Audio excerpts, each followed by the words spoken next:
अस्सलामुअलैकुम। बेनहसान builders and developers एंड टैक्सरात लेनोवो प्रेजेंट्स ऑल आउट जीतेगा पाकिस्तान HBL PSL सीजन 8 की ऑल इंपॉर्टेंट ट्रांसमिशन में Naseem Rajput metro one news के तमाम नाजरीन को खुशामदीद कहता है ना। हमारी पाकिस्तान सुपर लीग दुनिया से मुख्तलिफ है। जिस तरीके के मैचेस हमारी लीग में हो रहे हैं समझ में ही नहीं आ रहे कि अगर आपको पिछला मैच कोयटा ग्लैडिएटर्स का याद होगा तो 50 रन पर 7 विकेटें हासिल कर ली थी लाहौर कलंदर्स की। उसके बाद 148 रन बने थे और वो मैच लाहौर कलंदर्स की टीम चेस करके जीतने में कामयाब हो गई थी। आज की अगर मैं बात कर लेता हूँ तो तकरीबन सिमिलर सूरत हाल कोयटा ग्लैडिएटर्स के साथ थी कि जब वो पहले बैटिंग कर रहे थे। आज पावर प्ले में 19 रन पर 4 खिलाड़ी आउट थे जिस वक्त कोयटा ग्लैडिएटर्स ने अपना पावर प्ले मुकम्मल किया था, लेकिन 4 विकेटें 17 रन पर 5.4 ओवर्स में गिर गई थी, जिनमें इफ्तिखार भी शामिल थे, जिसमें विल्स मीड जिस पर बहुत डिपेंड कर रहे हैं वो भी शामिल थे, जिसमें सरफराज भी शामिल थे। लेकिन वहाँ से नवाज और जो इनके ऑप्शन शामिल किया था जदरान, उनके दरमियान कोयटा ग्लैडिएटर्स की अब तक 5वीं विकेट की सबसे बड़ी शराकत बनी और स्कोर 179 रन तक जा पहुंचा। इसमें बहुत बड़ा हिस्सा उमर अकमल का था। पहले 2 मैचों में उमर अकमल कामयाब नहीं हुए थे और जिस अंदाज से वो आउट हुए थे तो शायद टीम मैनेजमेंट का एतमाद खो बैठे थे। लेकिन आज जिस तरीके की बैटिंग की उमर अकमल ने, वो एतमाद उन्होंने दोबारा हासिल कर लिया होगा। आज 300 के स्ट्राइक रेट से, इससे भी ज़्यादा के स्ट्राइक रेट से उमर अकमल ने बैटिंग की और उनके जो क्रूशल रन थे 43 on 14 balls with 5 sixes and 2 force, 307.14 strike rate, उसने 179 तक पहुंचाने में सबसे इंपॉर्टेंट रोल प्ले किया। तो फिर बहुत ही इंपॉर्टेंट था उमर अकमल का इस जगह पे आके नॉक करना।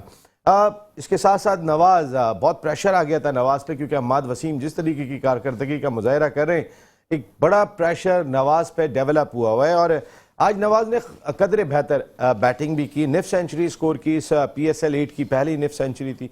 जदरान ने निफ सेंचुरी स्कोर की और यही वो 2 प्लेयर थे कि जिनकी शराकत थी वो कोयटा को फॉर्मिडेबल टोटल तक लेने में कामयाब हो गई। उसके रिप्लाई जो था इस्लामाबाद यूनाइटेड का वैसा ही था जैसे कोयटा ग्लैडिएटर्स का था। उन्होंने भी बगैर किसी नुकसान के पावर प्ले में 52 रन बना लिए थे और आज 5.4 ओवर में 74 रन स्कोर कर लिए थे इस्लामाबाद यूनाइटेड ने और उनकी 2 विकेटें गिरी थी। लेकिन इस वक्त की सूरत हाल ये कि 14.1 ओवर का खेल हो चुका है और 129 फॉर 6, 130 फॉर 6 स्कोर कर लिए। आजम खान डटे हुए हैं।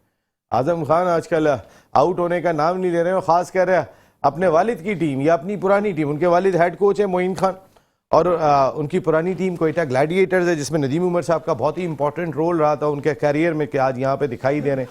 उनके खिलाफ पिछले PSL में भी और इस PSL में तो जो उन्होंने इनिंग खेली थी वो तो बहुत ही लाजवाब थी। इस वक्त वो क्रीज पर मौजूद है तो कुछ नहीं कह सकते इस मैच का रिजल्ट क्या होगा। बहुत सारी चीज़ें आज हमें देखने को मिली इस मैच में।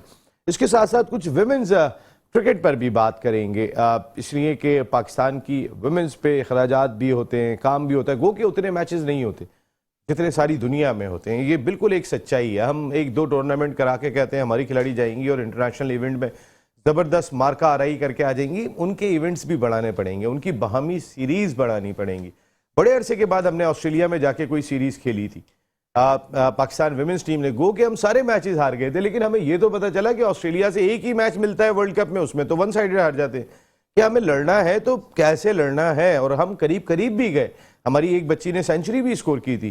तो उस लिहाज से अगर हम देखें तो मैचेस मिलेंगे तो ये परफॉर्म करेंगे। लेकिन ये जो 3 मैचेस हो रहे हैं इसमें पूरी दुनिया के विमेंस क्रिकेटर्स पार्टिसिपेट कर रही हैं। बिस्मा मारूफ अमेज़न की क़यादत कर रही हैं, जबकि निदा डार हमारी नई captain Pakistan women's cricket team की, वो भी एक टीम की क़यादत कर रही होंगी। तो बड़े तगड़े मुकाबले हैं। तमाम खिलाड़ियों ने रिपोर्ट कर दी है इस्लामाबाद के उस होटल में कि जहां पर पहुंचना है। तमाम लोकल्स और इंटरनेशनल प्लेयर्स ने 8 तारीख से ये मुकाबले, 8, 10 और 11 को 3 मैचों की सीरीज़ ये खेली जाएगी। और भी कई इशूज़ हैं कि जिन पर हम अपने शो में आज बात करेंगे। हमारे साथ गुफ्तगू के लिए मौजूद है पाकिस्तान के फॉर्मर फर्स्ट क्लास क्रिकेटर, अपने वक्त के ज़बरदस्त क्रिकेट एडमिनिस्ट्रेटर, एक बड़े डिपार्टमेंट के स्पोर्ट्स हेड, कप्तानी भी की उस डिपार्टमेंट के लिए, कई टॉप क्लास क्रिकेटर्स को अपनी क़यादत में आगे तक पहुंचाने में भी रोल प्ले किया। शोएब हबीब भाई, thank you very much. Shoaib भाई बहुत बहुत शुक्रिया। उनके साथ पाकिस्तान के farmer first class cricketer, 2 side matches भी पाकिस्तान ए के लिए खेले, बड़ी परफॉर्मेंस रही, टॉप क्लास ओपनर्स में डोमेस्टिक क्रिकेट के अपने शुमार होते थे। कई खिलाड़ियों को रोशनास कराने में बड़ा इंपॉर्टेंट रोल प्ले किया अनवारुल हक भाई ने। थैंक यू वेरी मच अनवार भाई, आपका बहुत बहुत शुक्रिया। इस जानिब तशरीफ़ ले आई हैं हमारी senior sports reporter, anchor, commentator Nadra Mushtaq Sahiba. Thank you very much Nadra Mushtaq Sahiba. हम आपके जो आप एनालिस्ट हैं ज़बरदस्त किस्म की, वो ये मिस कर रहे थे हम यहाँ पे बहुत ज़्यादा। आप कहाँ थी? सुना कोई डकैती भी हो गई, अभी पूछते हैं आपसे। हमारे साथ साद आसिफ, हमारे ज़बरदस्त किस्म के क्रिकेट एक्सपर्ट, बहुत ही आला किस्म की गुफ्तगू करते हैं साद आसिफ। साद, थैंक यू वेरी मच, आपकी आमद का बहुत बहुत शुक्रिया। नादरा, सबसे पहले तो कल जब नादरा यहाँ आ रही थी तो एक वाक़या हुआ था, हम नादरा की ज़ुबानी ही सुनते क्योंकि घर से जब निकली थी। तो क्या वाक़या हुआ नादरा? आ रही थी कहीं से, तो जिस तरह कहीं से, कहाँ से? सिस्टर की तरफ। अच्छा। तो जैसे कि कराची के हालात हैं, तो कराची में कुछ नहीं पता होता। जब आप बाहर जाते हैं तो ये नहीं पता कि आप खैरियत से घर आएंगे या नहीं आएंगे, जो माल असबाब आपके पास है वो आपके पास होगा या नहीं होगा। तो मेरे साथ भी ऐसे वाक़या हुआ और स्नैचिंग हो गई, पर्स छीन लिया। और ज़्यादा रेजिस्ट तो कर भी नहीं सकते, चाहे आपके पास कितने ही पैसे हों। अक्लमंदी यही है कि आप खामोश हो जाएं। लेकिन अपसेट बहुत ज़्यादा हुई क्योंकि मेरे साथ सेकंड टाइम हुआ था, इससे पहले भी हुआ था कई साल पहले, तो गन पॉइंट पे। मगर अब अफसोस ये होता है कि ख़वातीन का जो एक पासदारी होती थी, जो लिहाज होता था, वो बिल्कुल ख़त्म हो गया है। मतलब कोई इज्जत नहीं रही। नहीं, ये तो एक अच्छी चीज़ है कि आपके इतने अच्छे बड़े भाई हैं कि जिन्होंने कहा कि जितने भी अखराजात हुए मैं कवर कर दूंगा। शुएब भाई ने, तो शुएब भाई ये आपकी बड़ी हमेशा से बड़ी वो रही। शुएब भाई खैर चलें बात करते हैं, मैच पे आते हैं। शुएब भाई आपने एक बात कही थी और वाकई में शुएब भाई बार बार एक बात कह रहे थे जब कोयटा ग्लैडिएटर्स की टीम मैच हार रही थी। वो कह रहे थे कि उमर अकमल को टीम में शामिल करना चाहिए और उमर अकमल को आखिरी के 4 ओवर बैटिंग मिलनी चाहिए। आज उमर अकमल को 4 ओवर ही बैटिंग मिली, जहां से सोच नहीं रहे थे वहां से वो 180 पर टारगेट को ले जाने में कामयाब हो गए। तो शुएब भाई वेरी वेल डन, आपकी जजमेंट है और खासकर आप जो डोमेस्टिक क्रिकेट देख रहे हैं ये उसी का एक प्रूफ आपने दिया था। और फिर आज शुएब भाई ने मुझे मैसेज किया था कि आज उमर अकमल की बैटिंग देखना, ये चीजें आपको पहले से पता कैसे चलती हैं? बिस्मिल्लाहिर्रहमानिर्रहीम, ऐसी बात नहीं है नसीम। देखें, मैं एक चीज़ पे बिलीव करता हूँ, कंडीशंस पे और फिर मैच की सिचुएशन पे। अब ये जैसे ये जो पिच है, ये पिच टोटल उमर के फेवर की है। अच्छा, सामने अपोजिशन उमर की फेवर की है। अच्छा, फिर उमर को जिस तरीके से अभी डोमेस्टिक में वो खेला है, मैं अपने आप को तो नहीं, इसको एजाज अहमद सीनियर ने बड़ा अच्छा हैंडल करा, क्योंकि पंजाब की टीम तो वगैरह इसको खिला ही नहीं रही थी, इसको तो घर भी बिठा दिया था। और मेरे ख्याल में ये उससे खेल रहा था, ग्रेड 2 की टीम से। फिर एजाज इसको टीम में लेकर आया, फिर एजाज ने अपनी तरफ से खिलाया। तो वो मैचेस मैंने देखे, तो इसने, मैं अब भी कहता हूँ, इतने आउट क्लास इसने बैटिंग करी थी। उसमें यार धानी वानी को इसने एक ओवर में 15-15, 20-20 रन बनाए। तो उस हिसाब से, और बाकी क्लास तो है ना नसीम उसकी। बिल्कुल सही बात है। जिस वक्त उमर अकमल खेलता है उस वक्त सब बैठ के देखते हैं। अगर उसका आप स्टैंडर्ड देख लें, जो उसके पास जितने शॉट्स हैं, मेरे ख्याल है उमर अकमल को पता ही नहीं है कि मैं क्या हूं। आज तक वो जान ही नहीं सका कि मैं क्या हूं। असल में नसीम बात है कि देखें, उमर अकमल की बैटिंग पे किसी को कोई शक नहीं है। उमर अकमल एक ऐसा बैट्समैन है, इस T20 फॉर्मेट और 50 ओवर्स के क्रिकेटर का आइडियल क्रिकेटर है। बट अनफॉर्चुनेटली कुछ उनके साथ ऐसे इंसिडेंट हुए और जिसकी वजह से उन्होंने अपने क्रिकेट कैरियर को खुद को खराब किया है। खेल से ज्यादा बड़े बन गए थे, आप ये समझते हैं? हाँ, ये भी समझ लें। और फिर दूसरे इनके पीछे एक आध जो स्कैंडल या 2-4 एलिगेशंस लगे थे, जिसकी वजह से इनका कॉन्फिडेंस भी खराब हुआ। बट इस क्रिकेट के वो आइडियल क्रिकेटर हैं। यानी क्रिकेट तो अभी लगा उमर पे, लेकिन उमर की क्रिकेट, एक वक्त ये था कि उमर ऑस्ट्रेलिया में पाकिस्तान टीम की मैनेजमेंट को ये बात कह रहे थे कि मैं उसी वक्त खेलूंगा कि जब मेरे भाई को खिलाया जाएगा। आप जरा उस वक्त उमर किस अथॉरिटी के साथ इंटरनेशनल क्रिकेट में आए थे, आप अंदाजा करें। देखें, ये बात तो सरासर गलत है। इस तरह से कोई डिक्टेशन दे नहीं सकता। असल में फिर वही वाली बात आती है नसीम, कि जब तक प्लेयर पावर्स रहेगी और जब प्लेयरों का एक जो 5-6 का जो मिसाल के तौर पे ग्रुप बन जाते हैं ना, वो क्रिकेट के लिए बड़ा नुकसानदेह होता है। ये जो इतनी बड़ी बात इन्होंने कही थी, ये डेफिनेटली ये मैनेजमेंट में आई थी। उन्होंने कोई स्टेटमेंट सामने नहीं आया था, लेकिन उन्होंने ये बात मैनेजमेंट को कही थी। तो वो इतने ज्यादा, क्या समझ की कमी है उनमें? एक बड़ा इंपॉर्टेंट चीज होती है, देखें आप खिलाड़ी बड़े हो सकते हैं, समझ की कमी जो है ना, बस सारी वो- बात आपने जो कही है, सारा लुब्बे लुबाब यही है कि वो अपने आप को समझ ही नहीं पाए कि उनका पोटेंशियल है क्या, उनके अंदर जो टैलेंट है, एबिलिटीज है। आप यकीन बाबर अहमद कीजिएगा, भी करीब नहीं आते जिस मैं वक्त वो आपको खेलते हैं। मैं यकीन आपको से- सच बता रहा मैं हूँ, जिस आपको वक्त फैक्ट उमर बता खेलते रहा हैं। हूँ, उनके पास इतने स्ट्रोक, इतनी रेंज ऑफ शॉट्स हैं और पावरफुल हिटर हैं, और जब वो खेलते हैं और जिस वक्त उनका स्ट्राइक रेट चलता है तो वो 150 प्लस से जा रहे होते हैं और उनको कोई रोकने वाला नहीं होता है। बस ये बदनसीबी है पाकिस्तान की भी और उनकी अपनी भी, मैं कहता हूँ कि बदनसीबी है कि उनको हाँ, ये top- उमर देखिए, की उन्होंने और उससे शायद बड़ी पहले ही मैच पाकिस्तान में, maybe I am wrong, शायद टेस्ट मैच में भी पहले ही सेंचुरी। डेब्यू में 100 किया था। अब आप अंदाजा लगाइए कि एक शख्स ने टेस्ट मैच में डेब्यू में 100 किए हों और वो क्रिकेट के आसमान पे जा रहा हो और अपनी ही एक्टिविटी से, अपनी मिस्टेक से वो खुद ब खुद जो है ना वो नीचे की तरफ आ गए। अच्छा, जितना मैं उमर को जानता हूँ, मैं पर्सनली बता रहा हूँ, मेरा बहुत अच्छा दोस्त है उमर, बहुत ही अच्छा। आज ये मेरी बहुत इज्जत करता है। हमारे शो में या मेट्रो वन न्यूज़ में भी 1-2 मरतबा आया, आके शो में शिरकत की। मुझे कहीं से भी इनडिसिप्लिन नहीं लगा, जब तक वो इनडिसिप्लिन नहीं लगा कि जब तक किसी ने उसको छेड़ा नहीं। जरा सा उसको किसी ने छेड़ा तो उससे बड़ा इनडिसिप्लिन भी फिर कोई नहीं था। देखिए, बात सारी ये होती है कि हम सबको एक एटीट्यूड के साथ डील कर रहे होते हैं। जनरल तौकीर ज़िया ने शुएब अख्तर की जितनी क्रिकेट थी इस्तेमाल की, नादरा छोड़ नहीं दिया था दरमियान में। तो आपके तो खिलाड़ी चाहते ही नहीं थे कि ये ड्रेसिंग रूम के अंदर हो। लेकिन एक चीज की इफादियत है, इसमें हमारे कोचेस का बहुत बड़ा रोल रहा। अगर उमर की क्रिकेट खराब हुई, क्योंकि कभी वकार यूनुस साहब कह रहे हैं जी अहमद शहजाद और उमर अकमल मुझे टीम में नहीं चाहिए, कभी कोई और बात कर रहा है। सरफराज नहीं चाहिए होता था। हाँ, कंट्रोवर्सी जितनी इनकी जिंदगी के साथ जोड़ दी गई। जी बिल्कुल सही कह रहे हैं, क्योंकि उमर से मेरा भी उतना ही, जितना एज अ जर्नलिस्ट और एज अ फ्रेंड आपका है, हमारी भी बातचीत बहुत अच्छी होती है। उमर अकमल नेचर वाइज इज्जत करने वाले शख्स हैं और वाकई वो बड़ों की इज्जत करना जानते हैं। वही बात कि आप अगर उनसे बदतमीजी से पेश आएंगे या उनको मुस्तकिल आप अंगुशनुमाई करते रहेंगे तो इंसान है, इंसान कभी ना कभी रिएक्ट जरूर करता है। रही बात उनके गेम की, तो गेम तो आउट क्लास है और आज उन्होंने 150 नहीं बल्कि 200 नहीं बल्कि 250 नहीं 300 प्लस की स्ट्राइक रेट से, मतलब इमेजिन, मेरे ख्याल से आज तो रिकॉर्ड तोड़ दिया इस PSL 8 का उमर अकमल ने। कहते हैं ना, देर आए दुरुस्त आए।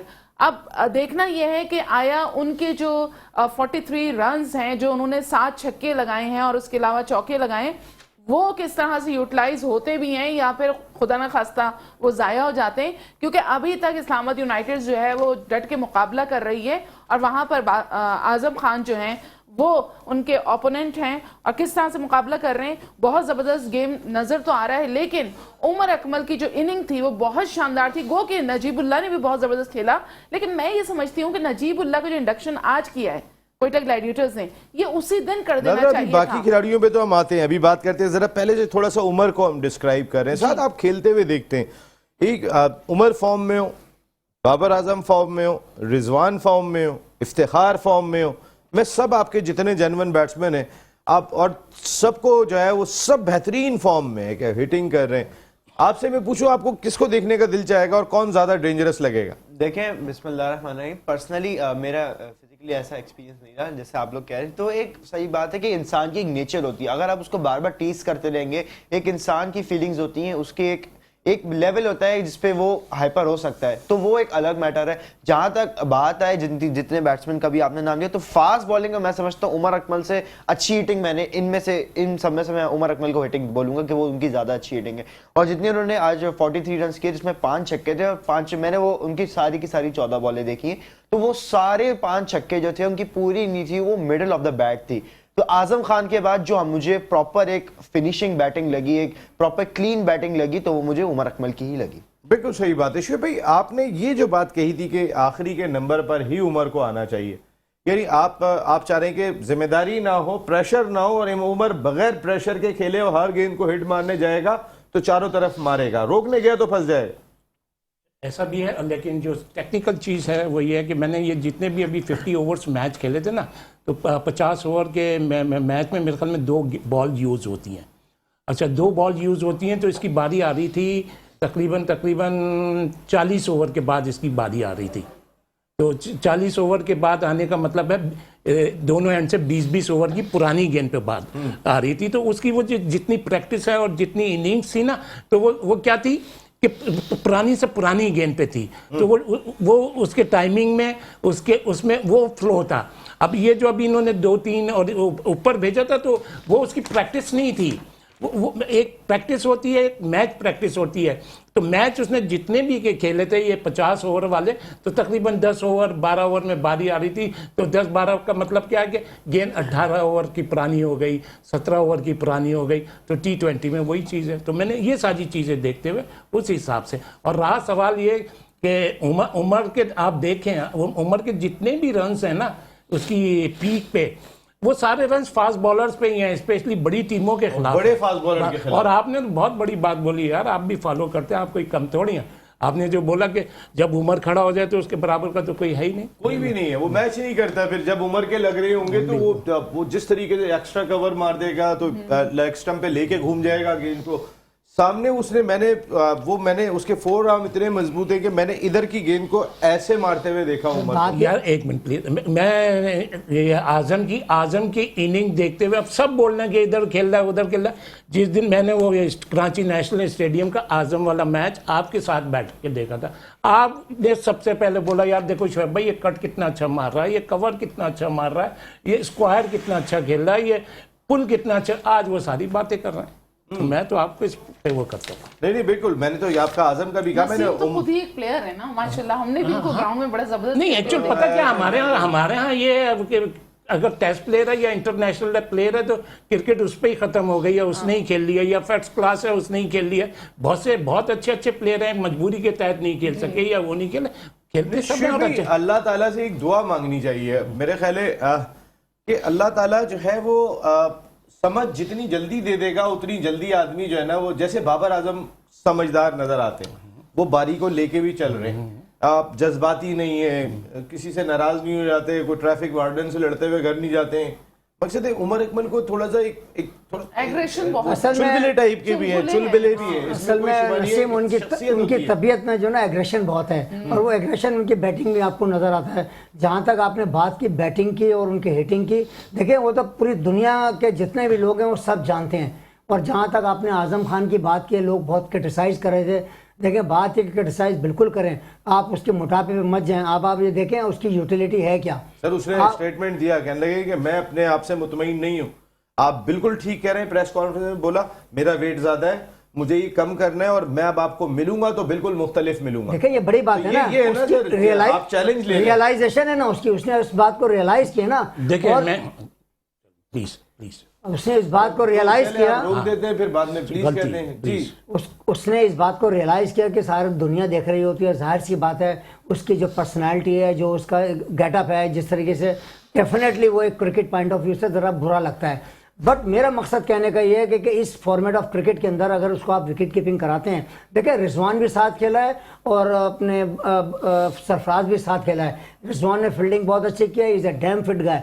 अगर आप इसे कभी इस T20 क्रिकेट के अंदर चांस दें और उससे विकेट कीपिंग कराएं, तो ये अगर आपको 25 बॉलों पे 50 रन करके अगर देगा, तो आप ये सोचिए ये पाकिस्तान का भला होगा, ये मोइन खान का भला नहीं होगा, ये आजम खान का भला नहीं होगा।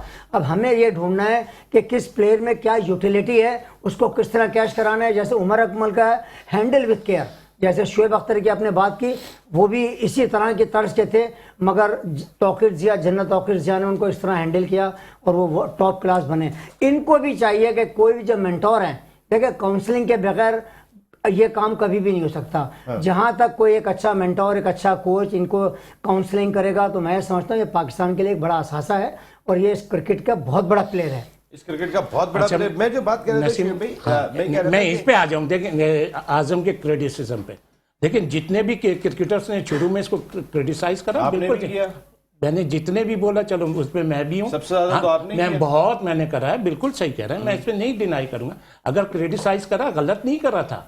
उस जमाने में पाकिस्तान में ये अपकमिंग क्रिकेटर था और पाकिस्तान में कितने प्लेयर थे। अच्छा, अब दूसरी चीज़ है, अगर इस तरीके से ले लिया जाए कि वो रन्स कर रहा है, तो वो अब भी एज ए फील्डर इसकी पाकिस्तान क्रिकेट टीम में जगह नहीं बनती। फिर एक वही बात आ जाती है कि आपने मैनेज करना है कि यार इसको हटा दो, इसको कीपिंग करा दो। तो अगर जिन्होंने भी क्रिटिसाइज करा, बिल्कुल सही करा है। इस वक्त भी मुश्किल में वो नहीं है, लाए हुए हैं कोयटा ग्लैडिएटर्स को, यहाँ चौका लगाया है आजम खान ने और अब इक्वेशन खासी आसान हो गई है यहाँ इस्लामाबाद यूनाइटेड के लिए, क्योंकि आजम क्रीज पर मौजूद हैं तो फिर समझ लें कि कोई चांस नहीं है कोयटा ग्लैडिएटर्स अच्छा, और फिर जो उसने सबसे ज्यादा जो शोर मचा था तनवीर का, तनवीर ने सही बोला था जिस टाइम में इसको क्रिकेट में लाया गया था, और लाया उसने सही बोला था अगर ये मोइन खान का बेटा ना हो तो कोई आने भी ना दे, तो वो सब सही है। अच्छा होता जाएगा, लोग अच्छा बोलेंगे। ये कहना कि लोग क्रिटिसाइज करते थे और शोएब हबीब पे फेवर करी या उसने, तो नहीं, उस टाइम में भी और अब भी अगर सिर्फ और सिर्फ उसकी इसकी पाकिस्तान T20 में जगह बनती है Azam Khan as a wicket keeper और बैट्समैन। एक और छक्का यहाँ पे आजम खान का। ना तो उन्हें ख्याल है अपने वालिद साहब का कि जो कोयटा ग्लैडिएटर्स के हेड कोच है, ना अपनी पुरानी टीम का उन्हें कोई ख्याल है, और आजम खान की बैटिंग जारी है। ये लोग ये ना कहते हैं कि यार ये अपने अब्बा की टीम के ही अगेंस्ट करता है समथिंग रॉन्ग, तो वो भी नेगेटिव होगी। नहीं, ऐसा कोई भी नहीं सोचेगा। जब वो अपने अब्बा के खिलाफ चल रहा है तो वो किसी को नहीं छोड़ेगा। ये तो बात आप जहन बना ले। लेकिन अनवर भाई अभी असल में नहीं है ना नकल में, अभी एक ब्रेक पे ब्रेक पे जा रहे हैं। ब्रेक के बाद आते हैं तो फिर ये दोनों बैट्समैन उमर अकमल और आजम खान, हमने बहुत सारे आसिफ अली पता नहीं कितने तजुर्बे कर लिए, अगर हमारे पिंच हिटर में छठे सातवें पे पांचवें छठे पे ये दोनों आते हैं तो क्या है। ब्रेक के बाद Lenovo and Ben Hassan Builders and Developers presents all out जीतेगा पाकिस्तान HBL PSL सीजन 8 की और इम्पोर्टेंट ट्रांसमिशन और बड़ा मैच। अभी भी जैसे हमारे PSL के मुकाबले होते हैं बिल्कुल वैसे ही मुकाबला ये भी चल रहा है। आजम खान आउट हो गए अभी, लेकिन वो सब काम तमाम करके जरूर चले गए, कुछ छोड़ के नहीं गए यहाँ पर। रना बॉल छोड़कर गए, वो भी बाउंड्री पे कैच आउट हो गए, वरना आजम खान वंडरफुल, बहुत ही जबरदस्त। शाबाश आजम खान, आपने बहुत ही प्रूव किया जो आपके स्ट्रोक्स हैं, जिस तरीके से खेल रहे हैं। नादरा आपसे आगाज लूंगा मैं। वैसे अगर हमने बड़ी बहुत बैट्समैन ट्राई किए हैं, अब भाई उमर अकमल हो सकता है बाबर आजम को पसंद ना आए, उमर अकमल के हो सकता है किसी जगह पे कोई ऐसी बात हो गई हो, अब वो जहन में चल रही हो, लेकिन अगर एक सच्चाई से टीम बनाई जाए हमारी और उमर अच्छी फॉर्म में होते हैं, आजम जिस तरीके की फॉर्म में दिखाई दे रहे हैं, तो क्या इन दोनों को हम अगर पांचवें छठे नंबर पर लेकर आते हैं तो आखिरी के ओवर में तेज बॉलर्स को भी खेलने की सलाहियत रखते हैं, डरते नहीं है, खुल के आते हैं? कि हमारे पास जो भी इस वक्त करंट लॉट है उनमें आप अगर अलग अलग टीम्स बना दें, जैसा कि अब्दुल कादिर साहब मरहूम से एक मरतबा जब बात हुई थी तो जब वो चीफ सेलेक्टर थे तो उन्होंने कहा मैं तो पीसीबी को कह के थक गया हूं कि आप तीनों फॉर्मेट की अलग अलग टीम्स बनाएं, उसमें जो बहुत बेहतरीन है उसको ओडीआई के साथ T20 भी खिलवा दें तो बेहतर रहेगा, लेकिन टेस्ट का भी कोई अलग स्क्वाड होना चाहिए। इसी तरह से अगर हमारा कोई प्लेयर जैसे उमर अकमल ने जो भी इनके साथ प्रॉब्लम आई थी, जो इनके ऊपर रिस्ट्रिक्शंस लगी थी, बैन हुए थे, तो उसके बाद जब ये अपना रिहैब पूरा करके आ जाते हैं, रिहैब कर लेते हैं, तो बाद में जाते हैं तो सिलेक्टर्स की सवाबदीद होती है, अगर वो कर लेते हैं कंप्लीट अपना पूरा ड्यूरेशन, तो मेरा ख्याल है कर लिया, वरना अलाउ नहीं करते जी, उनकी वो परफॉर्मेंसिस को तो नजर में रखें ना फिर सिलेक्टर्स कि भाई इन्होंने तो अपने सजा भी भुगत ली है, लेकिन इनकी पास की परफॉर्मेंसेस ये थी, उस सिनेरियो में उनको इंडक्ट किया जाए टीमों के अंदर ताकि आपके पास एक बेहतर लॉट नजर आए। 8वीं विकेट भी गई है। नादरा मैं आपकी छोटी सी बात यहाँ पे आपको इंटरप्ट करूंगा, आखिरी ओवर में अब 9 रन दरकार होंगे, 8 विकेटें गिर गई हैं, 171 फॉर 8, तो फिर जो आए थे वो भी आउट होके चले गए। जी नादरा, हसन अली आउट हुए जी। अच्छा, तो जिस तरह से अभी हम उमर अकमल की बैटिंग की बात कर रहे थे, नसीम बिलीव करें नए नए आए थे उमर अकमल, इतने बेहतरीन शॉट सिलेक्शन था इनका, तो मुझे कहीं ना कहीं पर गुमान होता था जैसे कि जावेद मियादाद साहब जब खेलते थे तो हम तो स्कूल में उस वक्त पढ़ते थे तो देखते थे कि जावेद साहब किस तरह से स्ट्रोक को रोक देते थे, उनकी गेंद वहीं पर रुक जाती थी, और उमर इस तरह से करते थे, इस तरह के खेलते रहे, वो रोक के खेलते थे कि वहां पर फील्डर परेशान हो जाता था कि कहां पर गेंद गई। लेकिन अभी जो वो जबरदस्त एक मॉडर्न क्रिकेट खेल रहे हैं तो मेरे ख्याल से उनको टीम में आना चाहिए, जबकि वो अपनी सजा भी पूरी कर चुके हैं। साथ हमने बहुत खिलाड़ियों को ट्राई किया, हमने अपनी टीम में इफ्तिखार को बहुत ज़्यादा मौके दिए। इंटरनेशनल टीम की बात कह रहा हूँ कि इफ्तिखार ने उस इंटरनेशनल टीम में क्या किया, आसिफ अली को बहुत मौके दिए, हमने हैदर अली को बहुत मौके दिए, हमने खुशदिल शाह को बहुत मौके दिए, हमने वर्ल्ड कप भी खिला दिया। हमने इस साल इंडिया में बार बार हम बात कर रहे हैं कि इस साल इंडिया में जाके वर्ल्ड कप खेलना है, तो मुझे याद है कि जो लास्ट 2011 का वर्ल्ड कप था उसमें उमर अकमल की कारकर्दगी शाहिद खान अफरीदी की क़यादत में बहुत ज़बरदस्त थी, प्रेशर नहीं लेते, और हमें इस वक्त वो प्लेयर दरकार हैं कि जो बगैर प्रेशर लिए खेलें। देखें, जिस तरह भी इन्होंने कहा कि अब्दुल कादिर मरहूम साहब ने कहा था कि तीनों फॉर्मेट की अलग टीम होनी चाहिए, तो पूरी दुनिया में यही हो रहा है। आप देखें इंग्लैंड यहाँ टेस्ट के लिए न्यूजीलैंड से वहां वो ओडीआई खेल रही है बांग्लादेश से। तो पूरे हमारे जो सारे जो फॉरेन बोर्ड्स में यही सिनेरियो चल रहे हैं, तो ऐसी हमें इंडक्शन करनी चाहिए। प्लस उमर अकमल पे आते हैं तो जिस तरह की उन्होंने फेयरलेस बैटिंग करी है, और देखिए टी20 में और वनडे में बहुत बड़ा फर्क है। तो जैसे कि शुएब सर ने बताया था कि वो पुरानी बॉल पे उमर बहुत अच्छा खेलता है, तो हमें ऐसी बैट्समैन चाहिए। जिस तरह आसिफ अली का क्या होता है, आसिफ अली पे हमने जितना अभी तक नोटिस किया है, वो बल्ला लग जाता है तो उनसे लग जाता है, लेकिन वो मैंने जितना नोटिस किया वो बल्ला पूरा भी नहीं घुमाते। यही चीज सिमिलैरिटी हैदर अली में, जितने वो इंडिया के खिलाफ भी जिस तरह आउट हुए थे तो ऐसा लग रहा था कि बस उसने बल्ला रखा है। तो हमें इस तरह के बैट्समैन की बिल्कुल जरूरत है, जैसे आजम खान हो गए और हमारे उमर अकमल हैं, जो एंड के ओवर्स में आके इनिंग्स को स्टेबल करें और हमें एक टी20 में 160 की टीम से थोड़ा सा ऊपर लेके। बिल्कुल, आखिरी ओवर में 9 रन दरकार थे और पहली गेंद पे चौका लग गया। इस तरह 5 गेंदों पे 5 रन दरकार है। ओडीन स्मिथ बॉलर हैं, फहीम अशरफ उनके सामने है। तो अभी एक स्ट्रोक का ये गेम रह गया है। अब देखना ये है कि फहीम अशरफ की स्ट्रैटेजी, अच्छा स्ट्रोक का फहीम अशरफ का फील्डर के लिए, फील्डर गेंद को नहीं रोक सके। इस तरह एक और चौका, तो फिर कोयटा ग्लैडिएटर्स की एक और शिकस्त यकीनी यहाँ दिखाई दे रही है, क्योंकि अब स्कोर लेवल हो चुका है। पहली 2 गेंदों पे 2 चौके ओडीन स्मिथ को लग चुके हैं। तो इस तरीके से अब कोई मौजज़ा ही होगा कि यहाँ पर मैच टाई हो जाए और उसके बाद कोयटा ग्लैडिएटर्स ये मैच जीतने के बाद, क्योंकि इस शिकस्त के बाद कोयटा ग्लैडिएटर्स के लिए तकरीबन दरवाजे बंद हो जाएंगे। ये कोई एक मौजज़ा ही होगा कि अगर अब वो प्ले ऑफ में जाते हैं कि कौन किससे हारे कौन किससे जीते। अब शायद चांस नहीं रहा। एक और सीजन कोयटा ग्लैडिएटर्स का खराब जाता हुआ दिखाई दिया है। यहाँ पे अनवर भाई मैं 1 मिनट आता हूँ जरा, क्योंकि ये मैच खत्म हो जाएगा तो इसकी हम अपने लोगों को आगाह कर देंगे। 4 गेंदों पर 1 रन दरकार है। ओडीन स्मिथ है बॉलर और सामना कर रहे हैं फहीम अशरफ।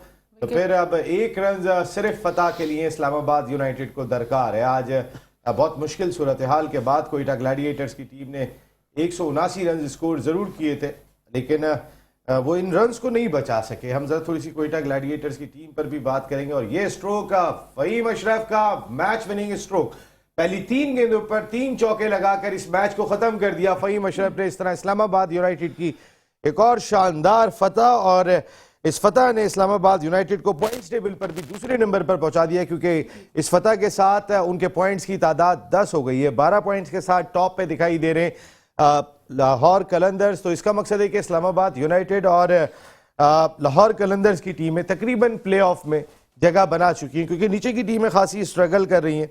उनमें 3 टीमों के दरमियान अब भी कहीं ना कहीं मुकाबला मौजूद है, जिसमें कराची किंग्स की टीम अगर अपने दोनों मैच जीती है तो 8 पॉइंट्स पे आएगी, लेकिन क्या मुल्तान सुल्तान इसके बाद कोई मैच नहीं जीतेगी। उनके 3 मैच बाकी हैं। इसके अलावा पेशावर ज़ल्मी की टीम 6 मैच 3 फतवात 6 पॉइंट्स है।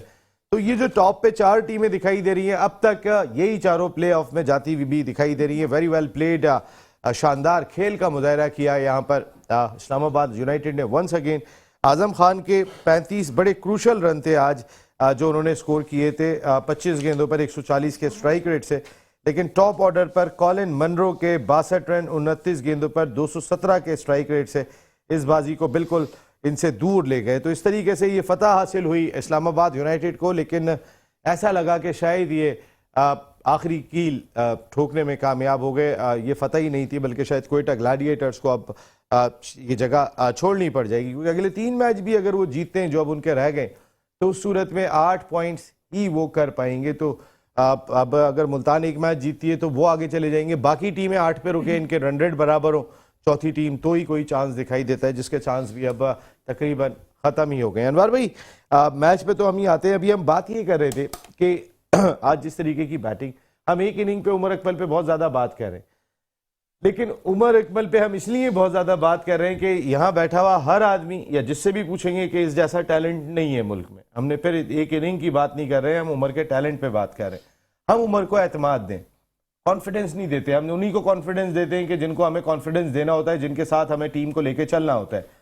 ये बहुत बड़ी एक चीज़ होती है। नसीम, ये बहुत आपने बड़ी इंपॉर्टेंट बात की, और मैं ये समझता हूँ कि प्लेयर को ग्रूम करने में जब टीम मैनेजमेंट किसी प्लेयर को फेथ करती है और उसको कॉन्फिडेंस देती है, और मैं ये समझता हूँ कि कंसिस्टेंटली और बैक टू बैक सीरीज खिलाना चाहिए। अभी किसी प्लेयर के लिए कंडीशन कुछ और होती है, और जिसको बाहर करना होता है उसको इनिंग काउंट कर लेते हैं।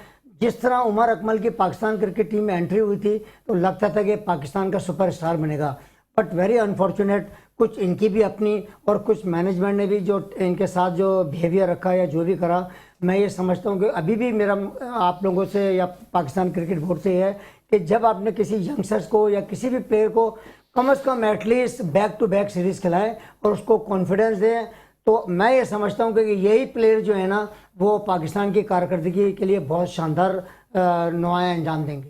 जी, यही मेरा आपसे सवाल है शोएब भाई। ठीक है, मेरा अनवर भाई से एक सवाल है। अनवर भाई, इस परफॉर्मेंस से सरफराज नवाज को सरफराज अहमद को पाकिस्तान T20 की टीम में आना चाहिए? नहीं, मेरा ये सवाल, आपका सवाल मेरे से बनता ही नहीं है। मैं ना सिलेक्टर हूँ ना मैं कोई पाकिस्तान क्रिकेट बोर्ड से वाबस्तगी है। मेरा ये सवाल तो पर्सनल है ना, ये पर्सनल सवाल नहीं होना चाहिए। ये तो पाकिस्तान के आपने बोला था ना। नहीं, मैं उमर अकमल की बात कर रहा हूँ, मैं कोई सरफराज की बात ही नहीं कर रहा हूँ। मैं उमर जब भी आएगा ना, जब ये सरफराज, ये उमर का सरफराज से क्या वास्ता? वो मिडिल ऑर्डर बैट्समैन है। आपने 25 करोड़ पाकिस्तानियों का वोट देते हुए कहा था कि सरफराज को T20 टीम में आना चाहिए पाकिस्तान और कप्तान होना चाहिए। तो मैं वही पूछ रहा हूँ कि इस परफॉर्मेंस से सरफराज को आना चाहिए। सर सरफराज का नहीं, मैं इसलिए और कहता हूँ असल में नहीं, मुझे कैप्टन की बात, मैं कैप्टन की बात कर रहा हूँ। मैं जिस वक्त आपने सब वो कर रहा था ना, तो वो मेरे दिमाग में घूम रहा आपके तो मैंने ओ गॉड करा था, तो नसीम ने पॉइंट आउट नहीं, वो आपने गलत सोचा। असल में बात है, ये जो प्रोग्राम हो रहा है ये करंट मैच के ऊपर है। ये किसी पर्सनल सरफराज वर्सेस बाबर या बाबर वर्सेस उमर अकमल या इमरान अकमल नहीं हो रहा है। यहाँ पे आप किसी को विक्टिमाइज ना करें। वही बात थी ना, वो बात थी जो थी। मैंने कहा था कप्तान, मैंने कहा था, अभी भी कह रहा हूँ, अभी भी मैं कह रहा हूँ, इस बात पे मुत्तफिक हूँ, पाकिस्तान का बेहतरीन कप्तान है। अभी ये T20 की बात मैं अभी भी कह रहा हूँ T20 अगर वो उसको टीम में लेते हैं तो कप्तान सरफराज को होना चाहिए। ओ गॉड यार, नहीं, ओ गॉड क्या, वो बात तो यार वो एक तरह का कैप्टन आप कह रहे हैं कि ओ गॉड, मैं तो इस पोजीशन में कप्तान कोई नहीं है। मैं अभी भी कह रहा हूँ, ये बात सच है। As far as captain concerned उससे अच्छा नहीं है कोई। आप करंट PSL की बात कर रहे हैं, वो तो उनकी परफॉर्मेंस जो चल रही है यार, ये PSL से पाकिस्तान क्रिकेट का क्या वास्ता है? ये तो फ्रेंचाइज की है ना यार। मैंने मान लिया, ये फ्रेंचाइज है, इससे पाकिस्तान को नुकसान भी हो रहा है। हमारे यंगस्टर्स कहाँ आ रहे हैं? सारे ओवरसीज प्लेयर। आप अभी फिर सरफराज को पाकिस्तान T20 में ला रहे हैं, तो फिर यंगस्टर कहां से आएंगे? मेरी बात तो आप ये सुन लें, पहले ये देखें, ओवरसीज प्लेयर जो खेल रहे हैं वो जब परफॉर्मेंसेस दे रहे हैं तो पाकिस्तान क्रिकेट बोर्ड को ये भी सोचना चाहिए कि हमने अपनी टीम को किस तरह ग्रूम करना है। जैसे कल मैंने आपसे कहा कि अंडर 25 के, अंडर 19 के, अंडर 23 के टूर्स पहले भी होते थे। बात है कि आपने लड़कों को अपनी एक बैकअप तैयार करना है ना, तो आपने एक डोमेस्टिक क्रिकेट में डिपार्टमेंट क्रिकेट बंद करके इतना बड़ा माशी मशक कत्ल किया है इमरान खान ने, जिसकी कोई मिसाल नहीं मिलती है। ये नहीं सुन ये बहुत, मैं नहीं सुनूंगा वैसा। बात हो रही है ये इस पे पाकिस्तान अच्छा, T20 तो के पाकिस्तान, हाँ इसी पे बात हो रही है ना, क्योंकि अपने हक साहब ने बोला था ना कि पाकिस्तान T20 का सरफराज को टीम में होना चाहिए, कप्तान होना चाहिए। हाँ, तो अभी भी कह रहा हूं, वो 6 कप्तान पे बहस हो रही थी, तो 6 कप्तानों में उनकी नजर में नंबर 1 कप्तान ये है। नसीम, मैं यही कह रहा हूँ, आज तक की परफॉर्मेंस पे अब आप उसी जगह स्टैंड कर रहे हैं, आपका ओपिनियन चेंज हुआ? भाई वो कह रहे हैं मैं स्टैंड कर रहा हूँ, मैं अपनी बात में नहीं आ रहा हूँ। नहीं, ओ गॉड क्या, ओ गॉड आपने मेरा उस पे वो कर रहा था ना कि यार शोएब भाई कह रहे हैं ओ गॉड, तो मैं नहीं, फिर कह रहे हैं ओ गॉड। मैं भाई वो इतना बड़ा असल में पहले कैप्टन है सर, बात को पहले समझें। मैं अभी बार बार कह रहा हूं कि as far as captain concerned, उसमें वो ही इज ए बॉर्न कैप्टन, वो अब से नहीं है। पाकिस्तान की उसने फतवा जो दिलवाई हैं और जो उसने स्पार्क है, बाबर आजम को कोई कंपैरिजन नहीं है। Babar Azam world class player है। देखें, बाबर आजम का बैटिंग से सरफराज से कोई ताल्लुक नहीं, इज अ वर्ल्ड क्लास। सही बात है भाई, बाबर को विकेट कीपिंग तो नहीं आती है ना सर। देखे ना, कोई मैच ही नहीं ना। और जहां आपने इसके इमरान अकमल की बात की है, मैं अभी भी कह रहा हूं कि पाकिस्तान में जितने शॉट्स की रेंज उस शख्स के पास है, किसी के पास भी नहीं है। जी शोएब भाई, ये बीच पे आए जरा, ये जो बात हो रही है ओ गॉड, मैं ये कह रहा हूँ आपसे कि मुझे ये बताएं, अब अगर ओ गॉड मुकम्मल हो गया तो फिर आगे प्रोग्राम पे चलते हैं कि भाई ये उमर अकमल और आजम खान, अगर ये दोनों अच्छे इनको कॉन्फिडेंस देते हैं और ये वाकई में, क्योंकि देखिए उमर अकमल भी अपना कैरियर गुजार चुके हैं, अब जाहिर है वो दूध का जला भी छाछ फूक फूक के पीता है, अब बहुत सीख भी गए होंगे, ऐसा नहीं है उन्होंने। तो क्या समझते हैं ये दोनों हमारे कैसे होंगे पिंच हिटर और खासतौर पे T20 क्रिकेट में? देखें, स्पेशली इन दो के लिए बात कर रहा हूँ, तो मैं बड़ा अच्छा सवाल कर रहा हूँ। देखें, अगर आपने इनको पाकिस्तान खिलाना है तो आपको इनको एक्स्ट्रा मेहनत करवानी पड़ेगी। इस फिटनेस से, इस कंडीशन में ये पाकिस्तान के लिए डिजर्व नहीं करते दोनों। दोनों दोनों।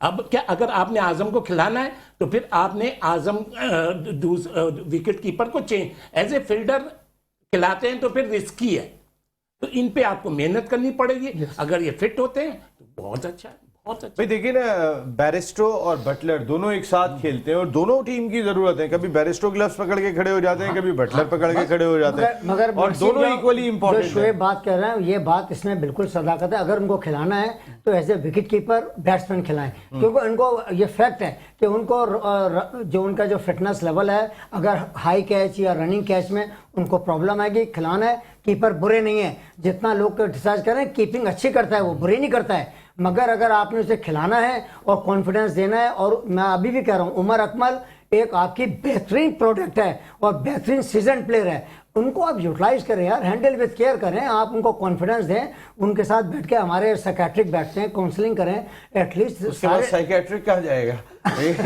इनके बारे में तो ये भी कहते हैं पाकिस्तानी क्रिकेटर्स को अगर किसी साइकोलॉजिस्ट को दिखा दें तो फिर के साइकोलॉजिस्ट को कहाँ ले आके दिखाएंगे?